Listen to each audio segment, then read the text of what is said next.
I always thought family meant unconditional love, but I learned the hard way that some ties are only about money.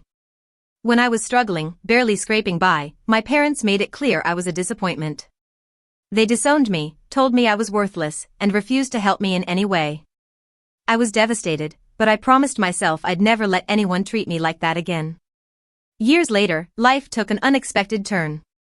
I became successful, financially independent, and the very same people who left me behind started knocking on my door, expecting a place in my life they once rejected. Growing up, we weren't wealthy.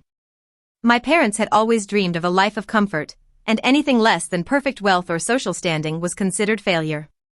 From a young age, I felt their disappointment whenever I couldn't afford the same things as my cousins or neighbors. I remember one Christmas when I received secondhand clothes while my siblings flaunted expensive gifts. That year, they told me I was holding the family back and hinted I should consider living on my own. By the time I was a teenager, the emotional distance had grown. My parents openly favored my older sibling because they seemed to bring prestige to the family. I tried hard in school, took part-time jobs, and even applied for scholarships to prove myself. No matter what I achieved, it was never enough. On my 18th birthday, I had hoped for some guidance or even a simple acknowledgement, but instead, they handed me an eviction notice, telling me they didn't want to waste resources on someone who would never amount to anything. For a moment, I felt crushed. I had nowhere to go and no one to turn to. Yet, in that moment, a fire ignited inside me. I refused to let their rejection define me. I moved out, working multiple jobs, living frugally, and dedicating myself to building a life on my own terms. Every rejection, every cold word from them became fuel. Slowly, I started saving, investing wisely, and learning everything I could about financial independence.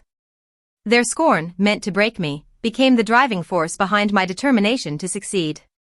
The first few years were brutal.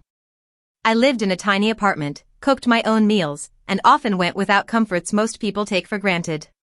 But I learned to prioritize and work smarter, not just harder. I found a mentor who guided me through the basics of investing, entrepreneurship, and personal finance. My days were long, but the vision of proving myself and proving my parents wrong kept me awake and focused. I started my first small business in my early 20s. It wasn't glamorous at first, just online sales and freelancing work, but I treated every project with precision and care. I reinvested everything I earned back into the business, learned from mistakes, and refused to let failures discourage me. Slowly, my income grew, and with it, my confidence. I began networking, expanding into other markets, and eventually launching multiple ventures.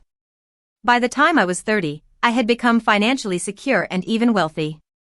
I had a beautiful home, a thriving business, and a life I had built entirely on my own merits. Every achievement felt like a quiet victory over the years of ridicule and abandonment. But what surprised me most wasn't just my own success, it was the shift in my family's behavior. Suddenly, the same people who had rejected me for being poor began reaching out. Calls, messages, even unexpected visits, they all started appearing, filled with excuses and requests to reconnect. I felt a mix of emotions, disbelief, anger, and a strange curiosity. How could they so easily forget the way they treated me? Their pride, their harsh words, their cold disapproval, all seemed erased overnight by my newfound wealth. I realized I had reached a pivotal moment. I could either welcome them back and forgive too easily, or I could set the boundaries they had never respected before. When they finally came to see me, I invited them in, but not with warmth. I wanted them to understand the reality of what they had lost. Their faces were filled with awkwardness, guilt, and most of all, greed. They complimented my house, my business, even my lifestyle, but there was no acknowledgement of the pain they had caused me.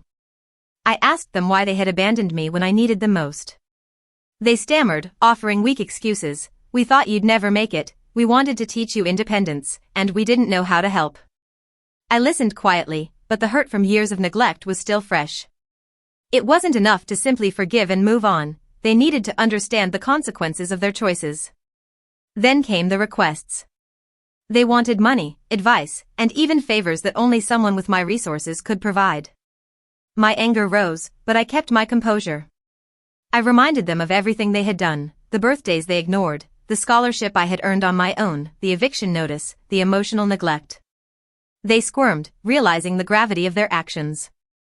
At that moment, I felt a mix of satisfaction and relief. I didn't need to punish them cruelly, I simply needed to show that I was no longer the powerless child they had discarded.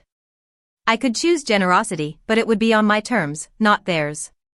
I realized that success isn't just about wealth, it's about self-respect, independence, and refusing to let toxic behavior control your life. I had turned their betrayal into my fuel, and the tables had finally turned. Looking back, I understand now that being abandoned by those who claim to love you is painful, but it can also be transformative. I became stronger, more resilient, and deeply self-reliant. I learned to define my own worth, not by my parents' approval, but by the life I created and the values I uphold. My parents' attempt to return was a harsh reminder that entitlement and selfishness often mask regret and opportunism. I realized the most important lesson: wealth and success are meaningless without dignity and respect. My parents had tried to measure me by my lack of resources, but I proved that character, perseverance, and vision matter far more than money.